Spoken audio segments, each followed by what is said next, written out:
take the second stanza of the national anthem as our opening prayer. O God of creation,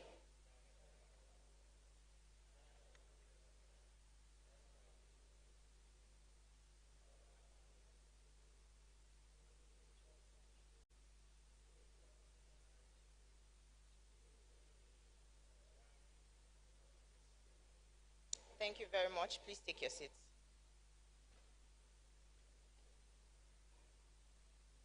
Once again, I say a very good morning to all of us seated here, and on behalf of the Wole Soyinka Center for Investigative Journalism, I would like to warmly welcome everyone to the second day of the 17th edition of the Wole Soyinka Award for Investigative Reporting with the team Amplify In-Depth Media Conference.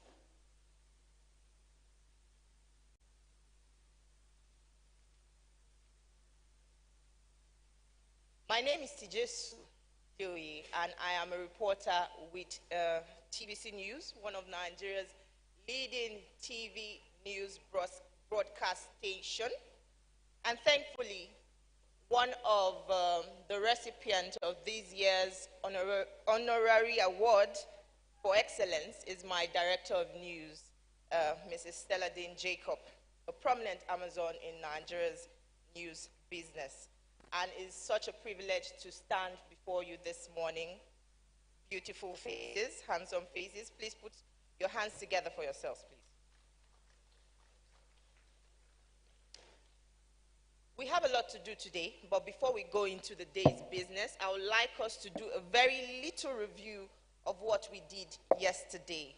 We had a lot of discussions, very interesting discussions on investigative journalism, you know, how to make way in the media industry, you know, overcoming challenges, and so on. So I don't know, can I get anyone to refresh our minds in 30 seconds? Anyone?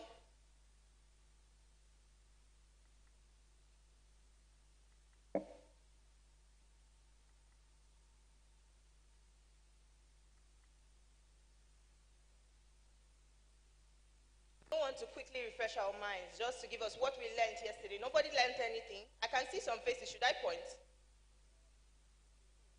Okay.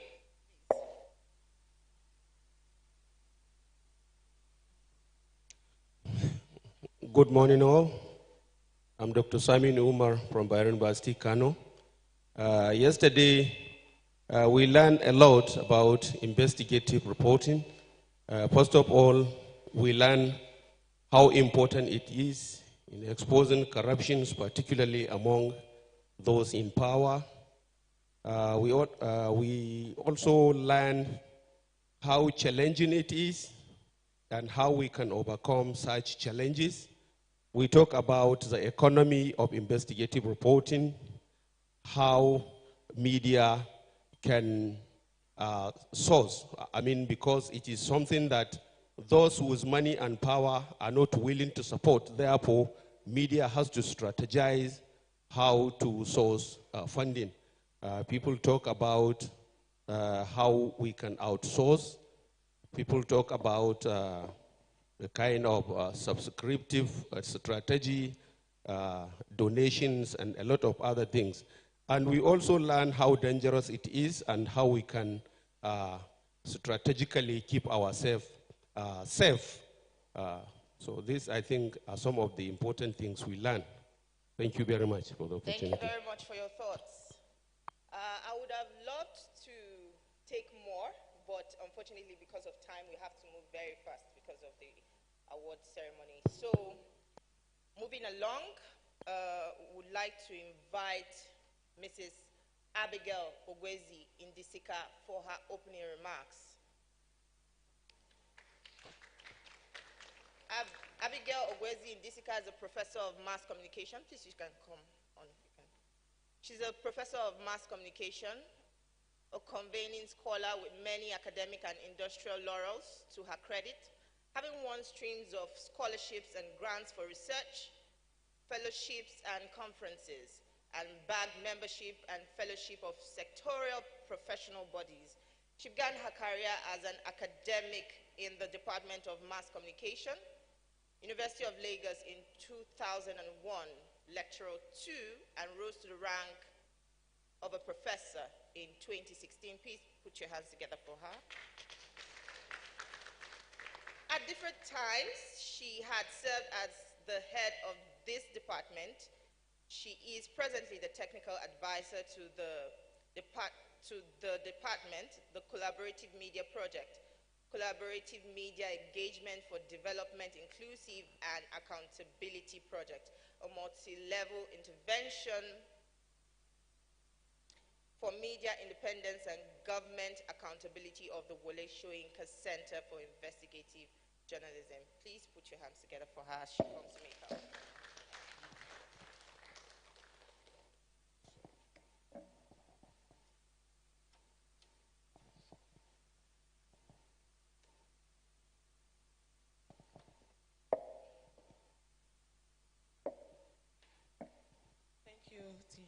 So, good morning, everybody.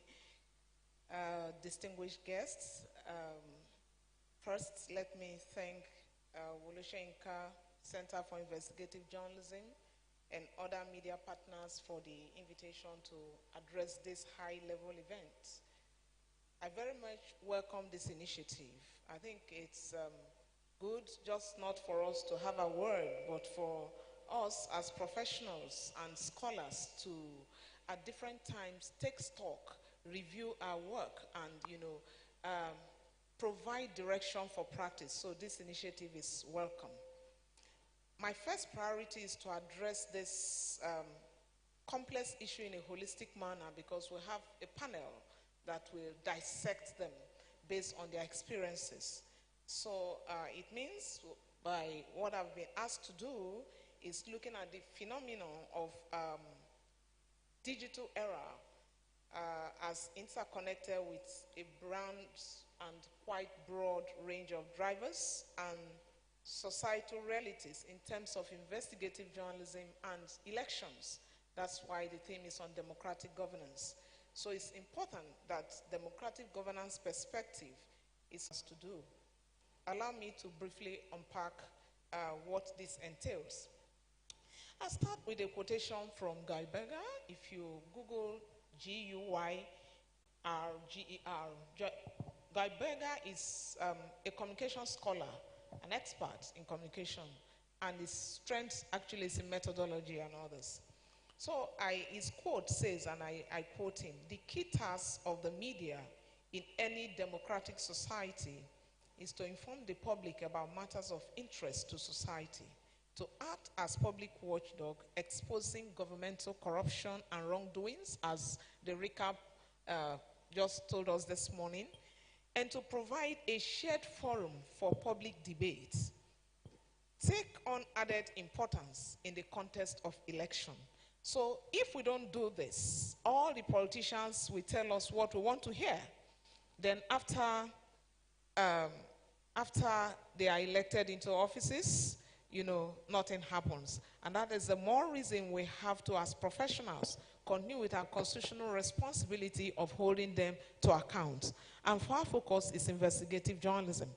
And so when you look at investigative journalism, and as we're talking about elections, so it centers around freedom of expression. That's where we derive our mandates and the constitutional mandate of holding them to account.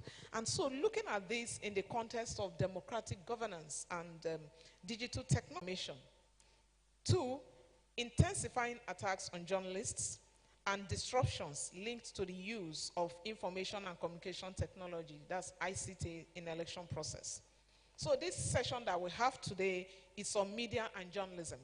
And it's on media and journalism as we are looking at it in this conference within the context of investigative journalism, which is the focus of the lead convener for this event, that's Wole Soyinka Center for Investigative Journalism.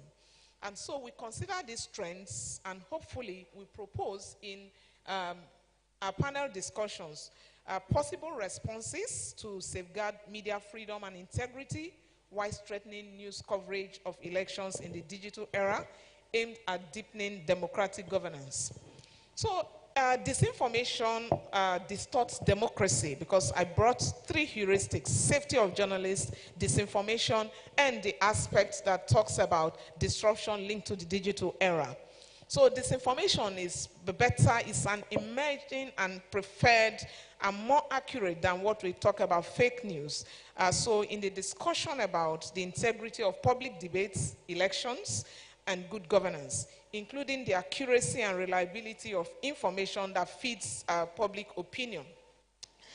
Now, some of the challenges for society during election, and in particular, they are posed by disinformation in the digital age. And it includes, I just read, disinformation contributes to societal distrust and apathy, which is exacerbated by news, media, economic vulnerabilities. You know, how survival of the media, the context of operation. So should we go ahead and investigate? Should we go ahead and expose some of this? So some of these, they are shortcoming also in talking about inclusive and gender-sensitive coverage. Now, disinformation, especially, it also has to do in combination with hate speech, may fuel intimidation of voters and trigger violent confrontations over the credibility and legitimacy of results. Now, you talk about inappropriate laws and regulations to tackle disinformation can be abused to criminalize legitimate expression. You know, that's why sometimes we have journalists under attack, you know, because of some of these inappropriate laws. So my proposal is first to challenge, so this challenge is focused on prevention, monitoring and containment, regulation and self-regulation, and a range of efforts to strengthen the enabling environment for investigative journalism. For example, one trend in countering disinformation is the growth in trust-enhancing practices and strengthening of public confidence in the traditional news media outlets. Recently, a presidential candidate threatened to sue some media organizations for the content and demanded for apologies, which they did. You have come in to tell me to step aside. I will soon leave, don't worry.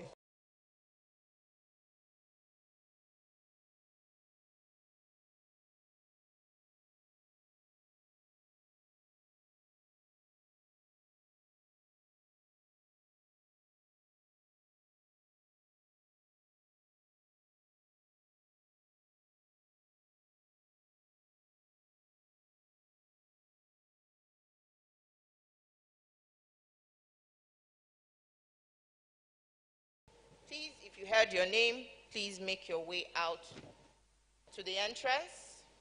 An admin is outside waiting to receive you, please.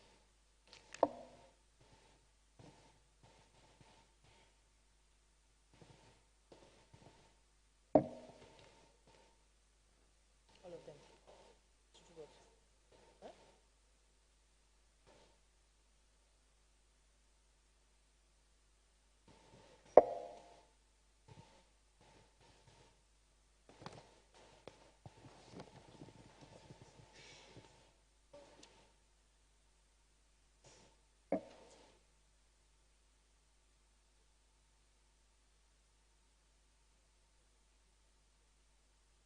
Okay, there's still more names.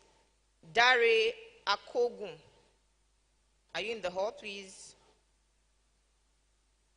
Adenita Akinola.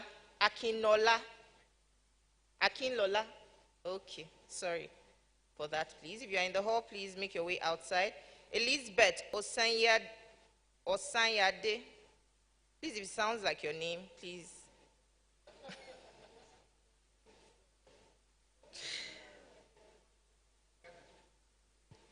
Benedict Idalu.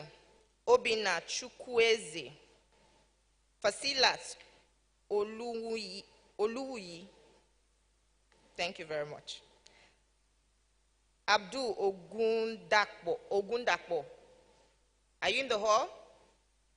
Okay. Samuel Orunwuje. Pauline Onyebe, or something like that. Please, if you heard your name and you're in the hall, please make your way outside. Thank you very much. Sorry if I mispronounced your name. I'm very, very sorry. Pardon me, please.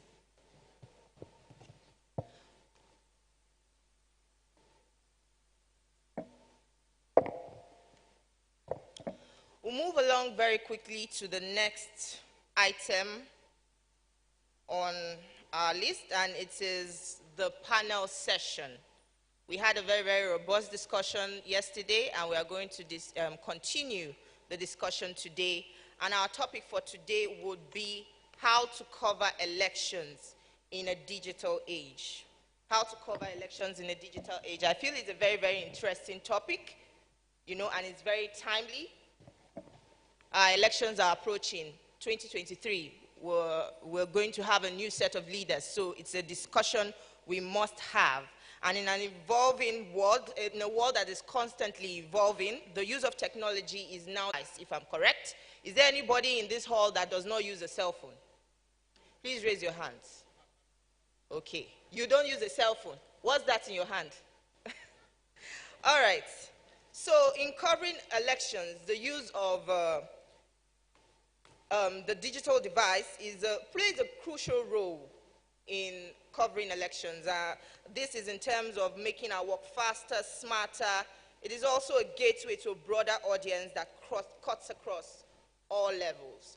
But I would not be making that discussion myself. I would like to welcome our set of panelists to help us put this matter in perspective and give us a broader, fill us into their minds on this topic. And to do that for us, I would like to invite Mr. Larry Arogundade. Please, if you're in the hall, please. Our second panelist is Kemi Busari. Please put your hands together for him as he comes on stage. To give us more of her thoughts as well is Mrs. Abigail Ogwezi Indisika. Please put your hands together for her.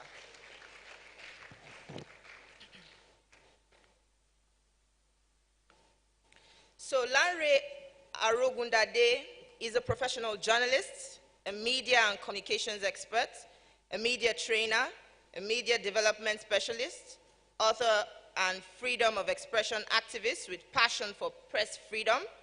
He is also a trade unionist, socialist, pro-democracy and human rights activist. He is the executive director of the International Press Center, Lagos, Nigeria.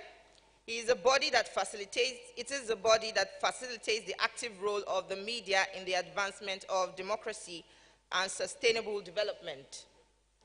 The firm features editors of National Concord, assistant editor, member of the editorial board of the Vanguard newspaper, and reporter for Voice of America.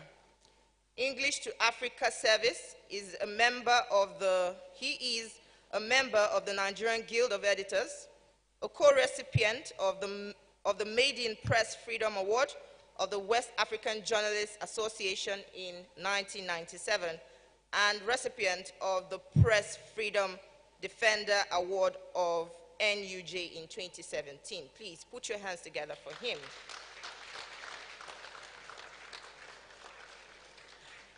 And Kemi Busari, he is the editor of Dubawa.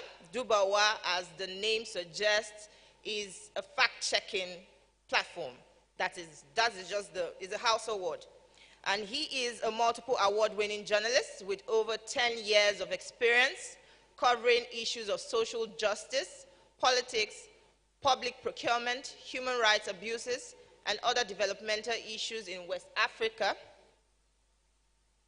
Currently the editor of Dubawa, like I said earlier, he leads a team of fact-checkers and researchers working to combat the menace of information disorder in the West African sub-region. In these past few years, he has trained hundreds of journalists on fact-checking, investigative journalism, media ethics, and others. He also doubles as a consultant course director at the African Institute for Economic Development and Planning. Please your hands together for him. I was also a beneficiary of one of his trainings, so I assure you that you are in for a good time when he makes his presentation. So first, To begin the conversation, I would like to invite Mr. Larry Arogundade. He'll be explaining to us the digital age and the skills journalists need to harness to stay relevant. Please put your hands together for him as he makes his way to make his presentation. Please, you have 15 minutes to make your presentation, as fast as we can. Then Kemi Busari will also make his presentation right after. Well, thank you very much, and let me welcome everybody and stand on the protocol already established by Professor Abigail Ogezi in our welcome remarks, and to appreciate Wole Soyinka Center for Basic Journalism for inviting me to just be part of this conversation. I have to apologize that I don't have a formal presentation. I just assume that this is a kind of conversation that we can have, among ourselves.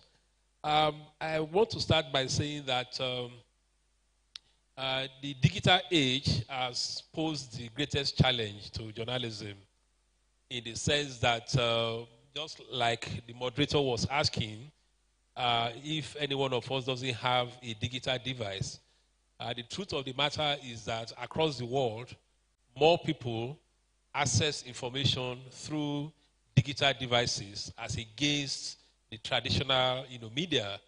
20 years ago, more than half of information consumers would likely turn to television, read the newspapers, or tune to the radio to pick information.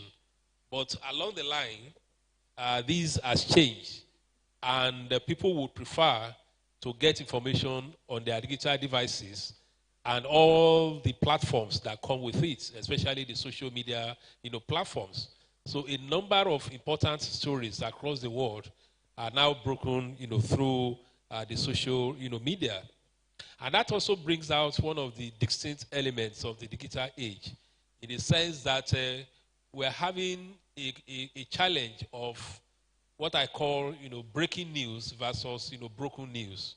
Because you actually ask yourself whether there's anything like breaking news again. Oftentimes you see people saying, breaking news, but that breaking news has actually been broken, several times. And this, for me, should be one of the things we need to pay attention to when we're looking at the digital age and the challenges that, it poses for journalism. Along that line also is the fact that we have, a kind of disruption in the system. And this disruption has come by the way of what is called, citizen journalism. We're likely to have a lengthy debate as to the desirability or otherwise of citizen journalism. Some of us do not agree with that description. We think that journalism comes with its own attributes. And the fact that somebody picks his or her mobile device, captures an event, and put it online does not necessarily make that person, a journalist.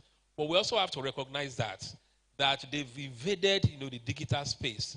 And sometimes they are actually the sources of the stories that the traditional media, works upon. Something happens on Otedela Bridge now. All of us, before we know it, we have it on our Twitter handles, we have it on our Facebook, and the job of the journalist is now to respond, to that. So there is also a way in which the digital age has made it in such a way that journalists react to news that come, through, digital platforms. And that in itself, poses some challenges that I do not think are insurmountable. Of course, I know that one of the panelists will be speaking in greater detail on, fake news, disinformation, and misinformation. I think one of the characteristics of the digital age too is that we have preponderance of fake news by way of disinformation and misinformation. Disinformation is when somebody just deliberately concocts a false story and shares that story knowing that that story is false. While those who share it without such knowledge are also engaging in misinforming the public. Now, this will be for me what I could call the major characteristics of the digital age that we're talking about. However, journalism remains journalism, And in grappling with the digital age, I want to say that, look, the fundamentals of journalism still remain. And that in taking advantage of all the digital, platforms, in, ensuring that we reach, wider audiences, in ensuring that we do not surrender that space, we also have to make, the difference. And the basics are there. Sometimes, a person like Repo will call them the canons of journalism, about the fact that what distinguishes journalism is the discipline, of verification. The fact that journalism thrives on factual, accuracy. The fact that journalism is guided, by ethics. And the fact that there are standards that we're supposed, to meet. Now, if we have to relate this to the challenge of reporting the elections, which I think is the underlining, focus of the discussion, that we're having, I would like to say that what we should be looking at is how we could use the digital opportunities to enhance the role that journalists, or that the media plays during the electoral, process. I've tried to reduce this role, to 4. And basically, what do we do during elections? We provide civic and voter education. We provide public education, especially about the electoral, processes. We provide a platform, an open forum for conflicts. These are the things that we do during the election, processes. And the good thing really is that all these functions can be amplified because of the existence, of the digital age. Which means that as journalists, we should know that beyond our stories in the newspapers, beyond what we report, we can make use of a whole range, of digital skills to tell all these, stories, to let people have information about, the candidates. And that is why it's good for us to develop all other skills. Many journalists today are orientating towards, podcasts. Many of us are using infographics. Many of us, there's a kind of deluge of various digital skills that you can use to tell stories to diverse, audiences, which for me is quite important in the electoral, process. So it's all about the difference that we can make in engaging audiences in the performance of this information. However, because like I said, journalism still remains journalism and things have not changed. In doing all this, there are also things that we need to, factor into. Now, if debate is taking place now, it's going live, just as we are live now. Some of the statements I'm making, I could be right, I could be wrong. So what do we then do as journalists? One of the key challenges of digital age in reporting the electoral process is that first and foremost, journalists must be able to do a lot of prior research and develop, database of information on different, electoral issues. Because you will need to go back to them as, events, occur.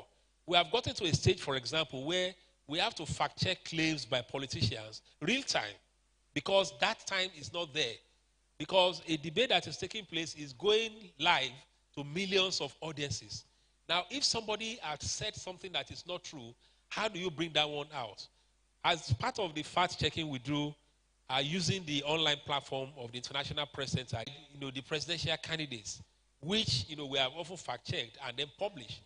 But sometimes we do this fact-checking and correction 24 hours after the information will have gone out. And that in itself, is a problem. So which means that first, we need to have that capacity to look at those, fact-checkable claims. And this is where what we call journalistic common sense, comes in. You can have all the tools of fact-checking, but what should tell you that something is missing or something is not missing is your journalistic common sense. Something that says, is this possible? When somebody gives, a high number, there must be that curiosity to check, what the information that has been put out there, and for you to be able to cross-check that information, so that when that thing is taking place in real time, you are able to come up and say this is not possible. The other side of that, which I feel is also one of the tasks that the digital age poses for us, is for us to have multiple sources, particularly experts in different fields. Because it's not every time that you'll be in a position to, maybe begin to do quick research on your own and so on. But where you have reliable experts, you can always, as events unfold, reach out to them just with those basic questions. Is it possible? From your own, experience, is it possible for us to have this kind, of situation? So having multiple sources, particularly experts, I think is one of the key answers that journalism should have to mitigate the challenges of the digital, age. The other one has to do with the knowledge of, the amount of information or knowledge that we have. I have stated the 4 functions that the media performs during elections. However, for us to be able to grapple with this, we also have to realize that most of the electoral information we're dealing with are also out there in the digital space. The Electoral Act 2022, for example, is available online. I don't know how many of us have read the Electoral Act to know the do's and don'ts of even election reporting itself. Because the Electoral Act is not just about the conduct of elections itself. It's also about, how journalists, should cover the elections. But more importantly, so many issues are thrown up that if only we are able to look at the law, the politicians will not mislead us, as we have always had, recently, where, politicians just make claims, and we forget that there is electoral law. We forget that there is the Constitution. So for me, if we are going to able to provide information that will be useful for people in the electoral, process, we need to be abreast of the frameworks that govern the conduct of elections, and also, frameworks that, govern even the digital space itself, because there are many laws, the cybercrime and so on, that define the limits of what, we can do. I feel that this is very, very important. Now, let me, in the last, 5 minutes of my, submission, also talk about the question of data and digital security skills that we need. And this is very, very important because, like Abigail said in her introduction, journalists come across all kinds of threats during the electoral, process. And the truth is that those who are after us as journalists understand the weapon that we have. Our most potent weapon now is perhaps the mobile phone, not even the laptop. Perhaps all the tabs that we carry about. Because with the mobile phone, we can do all things. It's the mobile phone that enables you to do, podcasts. It's the mobile phone that enables you to do real life, reporting. It's the mobile phone that enables you to do real life videoing and so on and so forth. So if a security guy would probably come after you, he's probably going to target, your mobile, device. Or if a politician feels that you are doing we need to develop skills to protect, this mobile, device in different, ways. In some of our trainings, for example, we ask journalists simple questions about the security of even your password. People don't even realize that because they know that you send your stories, through, email, do all that and so on. How many of us have tested the, strength, of our password by just, doing, basic, whatever, how strong is my password? And you discover that some of you, if you do it, your password can be that. It's also the security is almost about, WhatsApp, even though you belong to so many groups, you don't even know what is going on there. But WhatsApp may even not be as secured as you think. And it's good for you to look at alternatives. You have Signal, you have Wire, and the rest, you do. Now, that is as far as data and digital security is concerned. And like I said, there could be a lot we can say in that area to be able, to report. And sometimes we do not do that. Part of safety, really, and this is where, I will stop. I also have to tell journalists is that because the reality of our work, some of them, are involved in the political process. What we try to say is that, look, even where your employer, because, neutrality, I feel that as media houses, if we want to provide that platform, remember I was talking about the 4 functions that we perform, and I talked about the campaign platform role, which is what we do when we do all these debates. Please, you have to round up. We are also, we can make journalism better, and the digital platforms gives us greater opportunities for us society. Thank you very much. Thank you very much for your thoughts. I'm sure we all learned a thing or two from his presentation. We'll move on very, very quickly. We would have Kemi Usa during elections. So he'll be giving us a broader perspective on this issue. Please, let's have you. Okay. Okay, he'll be having a presentation. As far as the subject is concerned. Yeah. So mine is just to give a bit more perspective about. So it was a story, and a lot of people saw this. A lot of blogs carried it. A lot of, if you log on to Facebook around that time, you see it. And when I saw the story, the first thing that came to me is, how could 7,000? I'm a man. Forget the name. Came in case that maybe someone just put up, even drew arrow. In a session, they did to take any action on it. Then, non-fact checkable claims. There are a lot of claims there are a lot of comments that look like claim, but at the end of the day, you just don't find a way to fact check it. And then there are a lot of journalists aiding falsehood, right? Tinubu spoke at Chatham House some few days ago, and the particular media platform in Nigeria said that Renu Omokiri joined Tinubu supporters to be ailing Tinubu. The list also put out falsehood, and that's a huge problem for us. I think, next slide, online, more fact-checking, more online and offline engagement, and we need a lot of collaboration. I like one thing that Nigerian fact-checkers are doing these days. Fact-checking is not a competition, at least that is the understanding by Nigerian fact-checkers. We all come together to do these things together. We all cross-publish some of our content, and I think going into the 2020 election, that will really help us. Next slide. Form we currently have is Africa Check, I believe. You mentioned that in your presentation. So that is a very, very good way to also check if information available to you is actually correct and accurate. I put more than other elective positions. There is the House of Reps there's the Senate, there's the councillor, there's the governor. Nobody is really paying attention to all those elective positions, and they are very, very important. Talk about the National Assembly now. These are the people at the we as Nigerian elections, and we see on election day when you go to the polling swamped around by journalists, trying to take pictures, following him to the point of voting where he thumbprints, with cameras, when he finishes, voted. I mean, this clearly negates the concept of the secret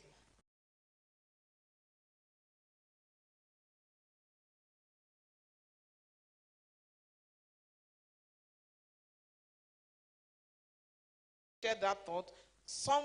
Most participants here, if not all, we take that back, and they're not likely to get into that pitfall again. So it's shameful, but you can't handle somebody who is ignorant of something until you're able to sensitize that person and train them. And so, and has taken a course in media law and ethics, because that's what Arogundade started by saying, something, read, and that's why I say do a lot of.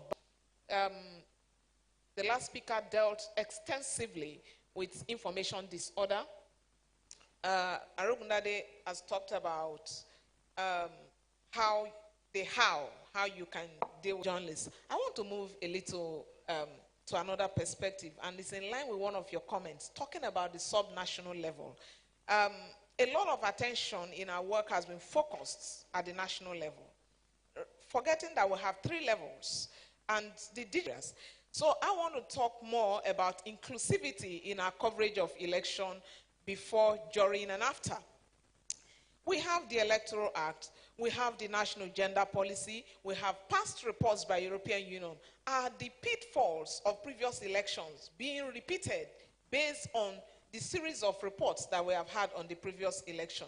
How have we held such people accountable to ensure that we have a free and fair elections that are credible? Now, looking at those issues of inclusivity, you talk about representation of women. You should also talk about people living with disabilities, people in the hard-to-reach area. What happened pre-election? What is going to happen to them during election? And what will happen to them post-election? These are issues begging for answer. And with the digital space, we already have the lead, because many people now post. And once they post, it's our responsibility to ensure accuracy of source, to vet the data and deal with them. And so that for us to have a robust coverage and for us to deepen good governance, I think that those issues require attention. And we also need to look at what the gender policy says. We recall that there was a time a woman alone voted herself, and you have the Minister for Women Affairs there. And these things will use investigative reporting, to make for fairness and equity, because based on our constitution, everybody is free, irrespective of your gender, to participate in the governance of your country, to contribute to your quota. So if Nigerians look at all the SDGs and the electoral issues around those, all those SDGs, have we been able to deal with them? Now, talking about the elderly, the aged, we have child voters. We don't know how many women. You can just say, oh, XYZ number of women, for instance, registered during the continuous voters revision registration exercise and registration exercise. But how many women have collected their PVCs? A woman told me the last election cycle that, immediately she got there, they knew she was from a particular ethnic group. They refused to, they told her to come for her PVC post-election. So there are a lot of issues if we want free and fair and credible election. Now, what the INEC Act, Electoral Act, talks about people with disability, and they claim that they've started implementing them right from previous elections. Can we check what the Act says and look at the plight of people with disabilities and even engage them, speak with them, find out if some of those things happened or not? We're looking at inclusivity. Now, people in the hard-to-reach area. I spoke with a law enforcement officer after one election. You know what he told me? He said that on their way to a particular location, that they used thugs and waited for them.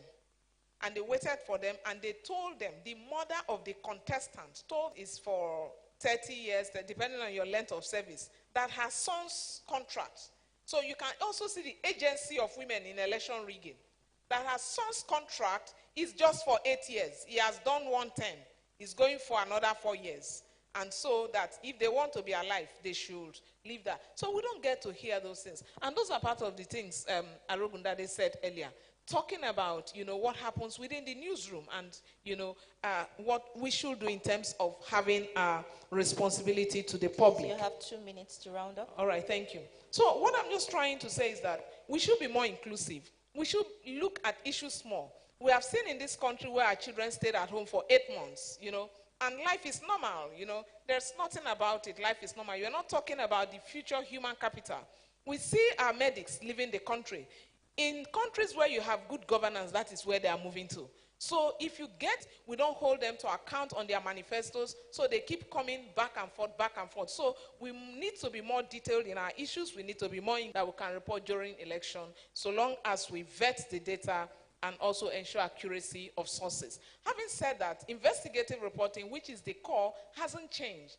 So it means that you must do due diligence, look at your primary and secondary sources of data at all times, for you to come out with a report that is credible. And that's what he talked about, your credibility and integrity. And that brings into issue of professionalism and ethics in our reportage of the election. Thank you very much. Thank you very, very much for your thoughts. Before we move into the question and answer session, I know we are all itching to ask some questions, but I would like to throw in my question, and probably maybe Mr. Kemi or Mr. Larry can help us with that. Post-election, journalists and maybe some voters are being exposed to some kind of traumatic experiences, near-death experiences, harassment. And after the election, we just go back and everything just continues as normal. Nobody talks about that trauma. And yesterday, I know part of our conversation, we spoke about how everybody is traumatized. We all move around, everybody's just waiting to explode. So how do we deal with this kind of trauma post-election? Please, quickly, your thoughts. That's on the part of journalists? Well, I think one of the things we did at the International Press Center was to do a documentary on the experiences of journalists that were harassed during the COVID-19 lockdown and NSAS protests. And we call it Voices from COVID-19 Frontlines and Voices from NSAS Frontlines. We need to do more of those documentations. Now, the documentation revealed to us that beyond the statistics beyond the statistics of saying so number of journalists arrested and so on, was the psychosocial problems that you can actually, that those statistics do not necessarily, reveal. So what then that means is that we need to do more of those documentations. But we also discovered, and this was during a training in Delta State, where we, played the documentary, we showed the video. And many of the journalists in the room said, oh, you didn't interview us. And we said, were you molested? Or, oh, they said they went through more horrifying experience than journalists in Lagos. So the point I'm making as journalists, where you are molested, where you are harassed, do not keep quiet. One of the key things about safety consciousness is to report any forms of threats, harassment, or intimidation so that it can be documented. The other one, too, is that we must also know that we need to seek support.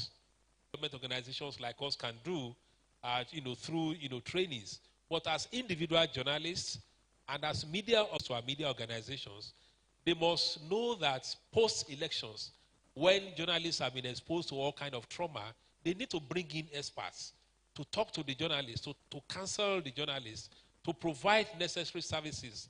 And we're talking of, clinical psychologists, we're talking of, psychiatrists, we're talking of experts, in different, areas. So our health, we need, to take it much more, seriously.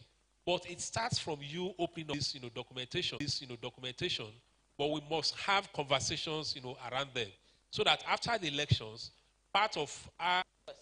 Mr. Kevin, do you mind? Okay. Hello. Yeah, I think he covered it all. Just to also emphasize that it's very important. Yeah, so journalists in Nigeria don't really care about themselves. So I think it's time that we start speaking up for ourselves. And we also need to see states in 2018. That's wrong. You as a journalist need to also look after yourself. Seek some mental health sessions and... All right, let's hear your thoughts quickly in 1 minute. Yeah, I want to make an addition to this, really, because we're talking about, safety now and health status. If you are going to be asked to go and cover a rally, and you also know that you are probably, hypertensive and whatever, go for health check. If your health status does not permit you to go, tell, your editor so that they can send another person. Because if you die, we must assert, our rights, as journalists. And you must also demand some level of, protection or insurance, because anything could happen. The other time in Lagos, during the flag off of a campaign, about 3 journalists had, stray bullets around them. Separate sessions, on this aspect of, safety, consciousness. Even, doing some mapping. You must have an idea of where you are. Almost all the parties use elements of these road transport workers, for their campaigns and the rest of them. So when you go to cover rallies, you must know where you should stay. Because there are some areas where if violence would occur, it's likely to come, from them. So for me, it's quite important. Thank you very much. Like he said, journalists hardly pay attention to themselves. They don't take care of their health. A living testimony of this, and I know what I'm saying, and a lot of journalists too are guilty of this. So please check on yourself. It's very, very important. Madam Abigail, you want to say something?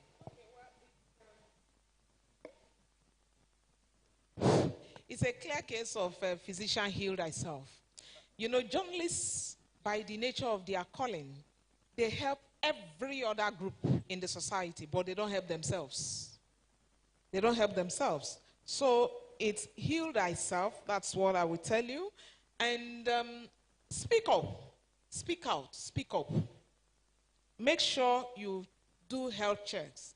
And you should do referral. You should do referral. All the centers are available. I think one of the output or outcomes of this is to have a list of referral centers. People can suggest lists of referral centers where people can go. Sometimes people don't speak up because of confidentiality and stigmatization of what has happened. I think some organizations actually have HMO as part of their, but do they actually make use of that? That's another question. So, but let me tell you, I don't want to speak about NHIS. I did a test on the spirit of NHIS recently. It's not a very pleasant one, but it's good to have it, because it's good to have something and don't need it than to need something and don't have it. So we can do a form of coalition and have list of referral centers, have people who can give help. Like he said, you can't do everything by yourself, but your health is a priority. I tell you, your health is a priority, whether it's your mental health, whether it's your physical health. So make sure you take care of yourself. As you are helping others, make sure you help yourself.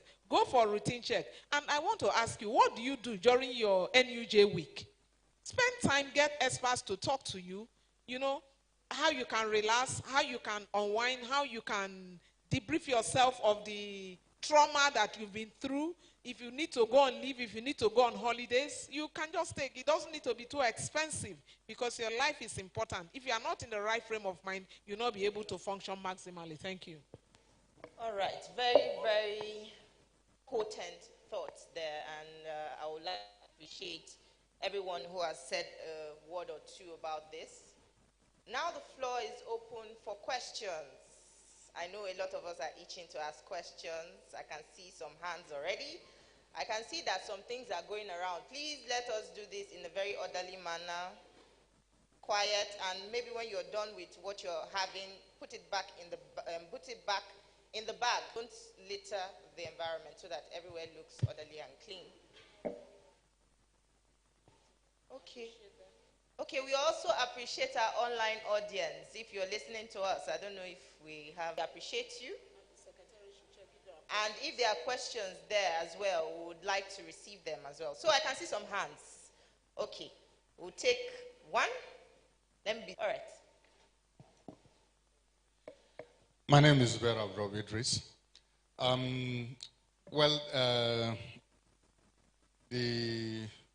Mr. Larry with safety of journalists. But there is one aspect in the build-up to 2023 elections. That aspect is intimidation he and his group are doing in Rivers State. But that story has never, the governor does not have power to do so. Well, thank God the IPI and other organizations condemned the act, but still, the governor still intimidates people. So now journalists or some of the media organizations are in dilemma. You either take the Bush doctrine, either you are with us, or I can coin it now, either you are with us, or you are with our perceived enemies. So how can... The next question, please. Make it fast. Precious. I'm a freelance investigator. You were talking about journalists should speak out when they're being, harassed and all that. Nothing really, I must say. I've been a victim of this election violence several times. Oftentimes. And I tell you, I'm the one that, carries out this. I go to people, speak out, do interview, and they condemn it. Nothing, nobody does anything. Even the points in the local government area. I was beaten, stripped by some political thugs because they felt I was recording, a scene where money was changing hands within the ad hoc, INEC ad hoc staff and some of these party agents. They followed me into my aunt's place, beat me up, collected my phone, and nothing happened. Another incident is when the former MD of NDDC, Dan Abia, some people living with disabilities came around to welcome him somewhere in Presidential Hotel, and because he was not giving them attention, they now blocked his exit. Some of them were even under the cars. If you won't talk to us, we're not going to leave. The next thing, some DSS came and they were beating up these people, taking them out. Because of my experience, I refused to record. It's just happening in my... Please. Straight to your question. So I was beaten and my phone was taken because they said I was recording. No, I wasn't. So when you say journalists should speak out, and we are speaking out like me, I'm a victim, like carrying my own issue on my head, nothing happens. Even this coming election, I'm even scared to go out there. So when you say speak out, and nothing is being done, So what do we do? All right. Thank question on this part. Hopefully we come to this part to ask questions because this place has been served. Okay, Sorry, if time thank you very permits us, much. I'll take you. This is All right. Rahman Abiola Toib. I'm the head of news for Legit.ng. So I love the fact that we are emphasizing on protection of journalists. And I think Please let's maintain media owners, silence. they should Thank do you. better. And journalists, they should take leave. I mean, editors should encourage their reporters to take leave. I think this is very important for their mental sanity. Now, talking about election, as journalists, we have a lot of attention. We have a lot of work to do in the election. Now, I want to ask, should there be red lines for journalists covering elections? Should there be red lines for journalists? What we're talking about? In what sense? Like you're covering the report now, and you understand that you see maybe political talks, and you have your camera with you, you want to get the facts. Should you continue in the face of intimidation, or because you're doing your job, you're doing your job, or you should just leave them? So, all right. So we have 4 questions. I don't know if everybody has a question. Does everybody have the question that they want to answer? All right, we'll start with Mr. Larry. All right. Please make your answer as brief and quick as possible. Okay, thank you very much. I think so when we had this closure of radio stations in Zamfara, my organization and a few others actually issued statements and condemned that. And there have been instances where we have even decided to use some of the laws of the Federation to challenge this arbitrariness. And what I would just want to say is that we as media must also be ready to assert, our rights. And so if we have this shutdown, one would expect, we have the Nigerian Union of Journalists. The affected people, whether you are not a busybody or not. So for me, it's about also using the law to challenge some of this, arbitrariness, and for us to speak out for our colleagues. So if it happened in Zamfara, it doesn't stop journalists in Kano, in Lagos, and so on from issuing statements and condemning, such incidents. If we had known about this, definitely we would have spoken on your behalf. And so I feel that maybe because you are a freelance journalist, and to that extent, you must also try and find a way of being in the network. You could even be the Nigerian Union of Journalists, in that state, so that you are not acting alone. And we run a safety alert desk at the level of the International Press Center. Very soon, we're going to make the information available again, the hotlines that you can contact if you are facing any problem, during the elections. So take his contact and then, before you leave. Yeah, so please, you can have the contact. I'll give you the contact of our press freedom officer. Now, as regards red lines, yes, obviously there should be red lines. Don't forget, I think there are situations where you just have to use your, common sense. You have to decide whether I should get this story at all costs, or maybe I should use other means of getting the story. These days, our gadgets also allow us to capture events from a distance. And some of these mobile devices, you can be here and you can take a photograph of what is going on at the African shrine, and it will be as real as, even if you were just few inches to that. So always exercise discretion when it comes to situations like that you can observe. So situations where you may run into danger, if you bring out your phone and you are filming and then they come after you, as much as possible, you must try to, avoid that. That is what I would say. But whatever the case may be, anytime you are intimidated or you are threatened as a journalist, report. When we say report, you can report to your colleagues at workplace, you can report to the NUJ, you can report to the Guild of Editors, you can report to the police, depending on the level of threat or danger that you perceive. The worst is to keep silence. Thank you. Prof, would you like to add a thing or two? Thank you.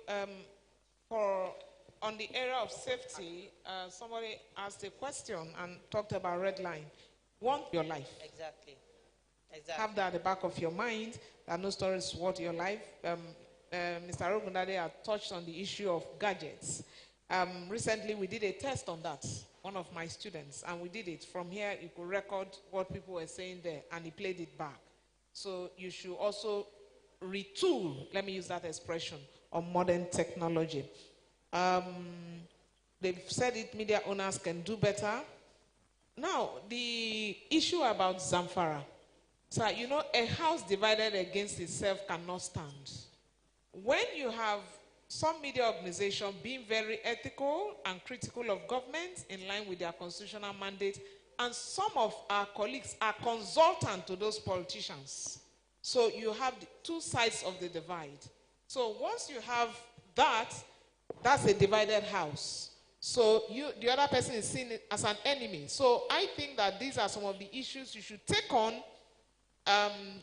with NUJ and NGE. And you people will deal with it. So long as the house is divided, that thing will continue to occur. But the beauty is that whenever it occurs, some people, and you people should always remind them that they rely on the media to support them to come into power. They come to you, carry my own side of the story, do this, do that, you continue. And immediately they get there, you are the first target. And so I think that we need to do better as professionals. We have to be very strong as professionals. All right, now, Mr. sorry, yes, somebody talked about, because All right. the lady, I think Busala talked about premium times experience. You know, hacking is a global issue. The only thing you continue to do is to strengthen. You continue to strengthen your platforms using professionals. But the more you strengthen, you also know that that is a business on its own. They will go ahead. So be ready at all times, you know, as you deal back. And, you know, that is the way to go. I think that should be my intervention for now. Mr. Thank you. Kemi, quickly, All right. so that we can take more questions. Yeah, thank you. The question from Busola about tech platforms and algorithms. So I'm not a digital expert, but I think it's very important for us to continue having conversation with these digital platforms. But they go off to have an advert, and then for like 30 seconds, and then come back. You can't do that in most European countries. Because that's peak hour. You can't just take it off. And that's a product of the conversation these people have been able to have over the years. Also, I think from 2025 upwards, all gadgets in the EU must come with a Type-C charger. So they started having those conversations with the digital platform because I have a laptop, I have one Android phone, I have an iPhone. Why should I be carrying 3 chargers? So continued conversation with this digital platform, I think it will help us in solving most of this problem. Also, the journalist that spoke about being harassed during an election, I'm very sorry for that experience. But I'd like you to know that Nigeria is a system, and journalism itself is a subsystem. So whatever you see in the larger society in Nigeria is also part of what is ongoing in the journalism profession. But there are some few things that we can do. For instance, I know a couple of organizations that offers assistance to journalists that have such experiences. Mr. Larry Ogudade's IPC, they also take records of that. At CJID, we also offer some assistance. So, Media Rights Agenda also do that. Of course, it's very hard to... taking notes because the election is coming, so you might need that. It's very hard to seek redress in Nigeria. That's what we have in the larger system. And journalism is also a subsystem. So that's also what goes on in the subsystem. But there are some few steps that you can take. Reach out, and I think you'll be able to get some assistance. And the question from Rahman, I think all of us know the answer. Once you see that your life is threatened, you pull out. So I've had the privilege of speaking with Anas a couple of times, and I wish he was able to share some experience on some of the cases where he had to pull out. He was beaten. Sometimes his cover was blown and all. And he had to pull out. Even Anas, that is under the mask for several years, is not willing to die for journalism. Who are you to say you want to die? Thank you. All right, thank you very much. More questions? I know you raised your hand. You, and you. 4 questions, and then we break. All right, let's start with you, please. You are the only man in the midst of women, so. Where's the mic, please? Okay, you can use it. Okay, all right.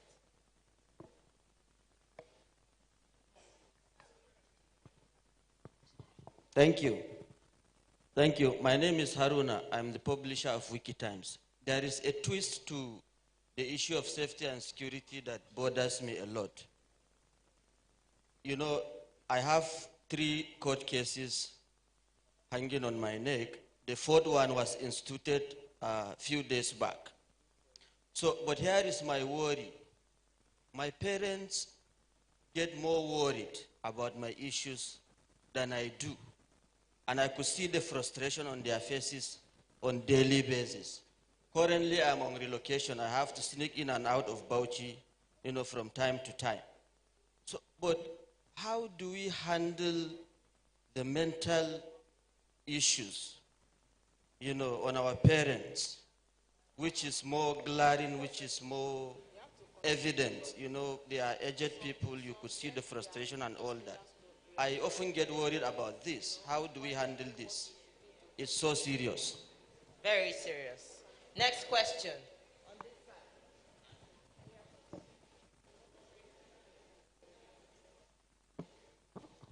No? Did I pick you? Sorry. Oh, okay. My name is Favor Odoma. My question is on insurance for journalists. We all know that majority of the media organizations we have in this country do not have any form of insurance for journalists. So how do we push them? How do we push media owners to have some kind of insurance for their employees? Very good question. That's on one. And then on the second question goes to Prof. Prof talked about... please, let's maintain silence, please. Please. One house. She talked about being... that we journalists, we should be inclusive in our reportage. And she made a case study of ASU strike, the last strike where students were kept in the house for 8 months. And then my question is, won't it be inciting, being inclusive in our reportage? Won't it be inciting, like kind of inciting the people against the government? Okay. And as a prof, we all know that inciting the people against the government is unethical in media laws and ethics. Thank you. Thank you very much. Next question. That lady. Good morning. The brown. Okay. Yes. All right. My name is Mariam, a campus journalist from the Lagos State University. Right. Now University Polytechnic. Right. So my question is for Mr. Kemi.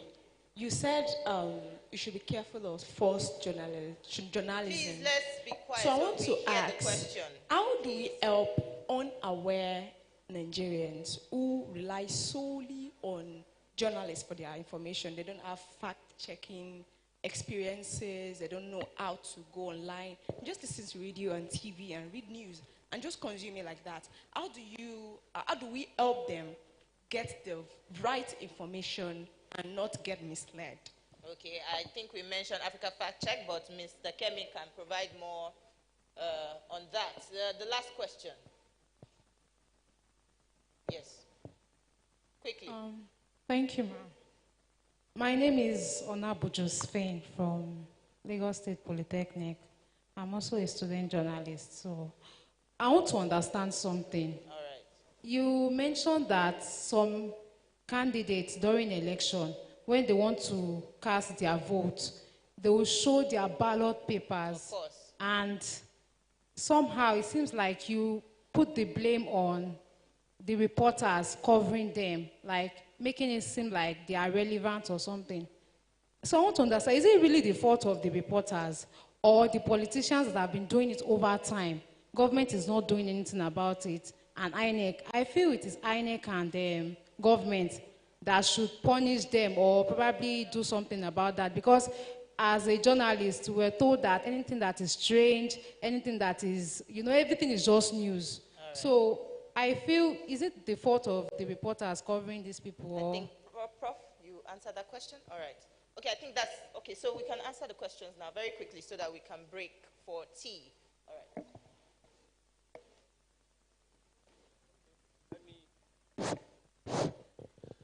Let me take the first one. I'm happy to see my friend here, the publisher of WikiTimes. When they ran into a problem and we ran to them, we came to their aid. Initially, they were saying, we are trying to see how we can resolve it. I said, we want to go public. They said, don't go public yet. But when they spent some hours in the police station, they quickly agree with me and said, Oga, please go public.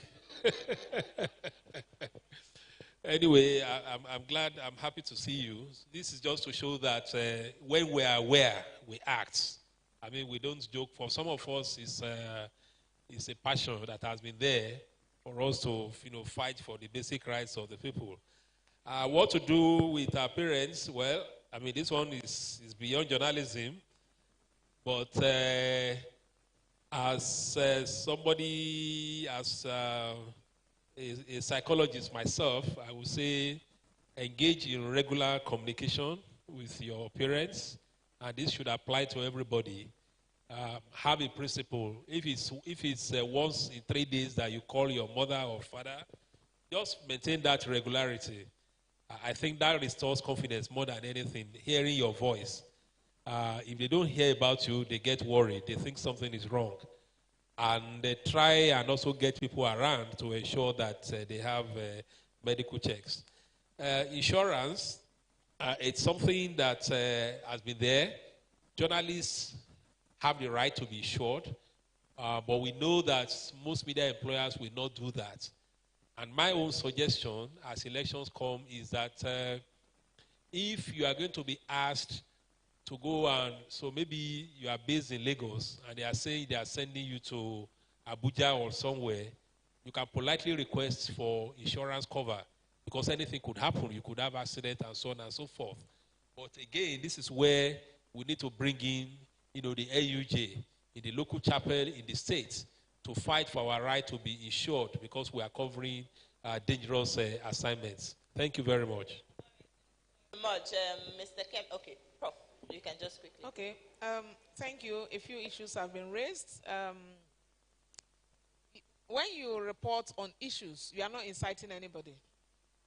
All you need to do is to be unbiased in your report, drawing attention to things that are wrong for them to fix it. There's no incite. It's not about inciting people. In fact, the more we keep quiet, the more volatile this country becomes. And you know that when they were talking about NSAS, there were so many reports, they were ignored. And when it blew, it affected livelihood. People died. So keep quiet to talk. Now, I also want you talk. Somebody talked about the journalists. The other student journalists talked about Arogundade made was being conversant with the Electoral Act. If you are conversant, I went to Kankara, and so try also to determine what to tell them whenever you are going for some of these assignments. I don't know if I'm right, but that's the strategy I use. And Mariam, you asked the question about, hello?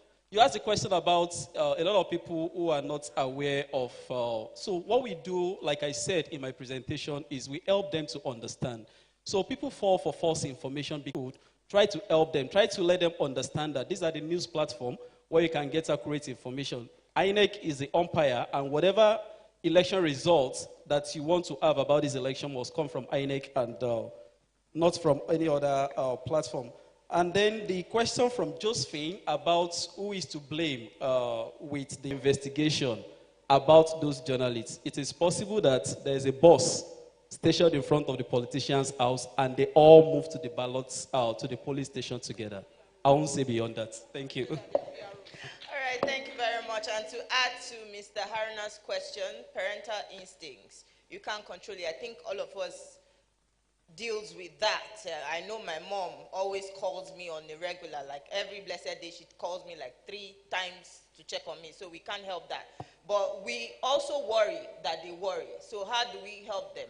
You can encourage them to always go for their medicals and also ensure that they have their BP machines right on hand to always check their blood pressure.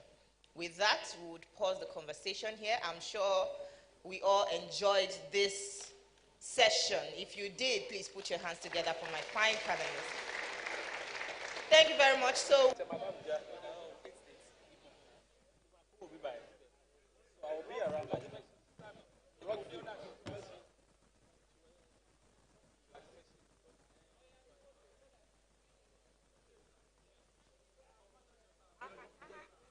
I was told we have used up the break, so we have just 8 minutes. So 8 minutes, stretch your legs, touch your shoulder, eat your snacks.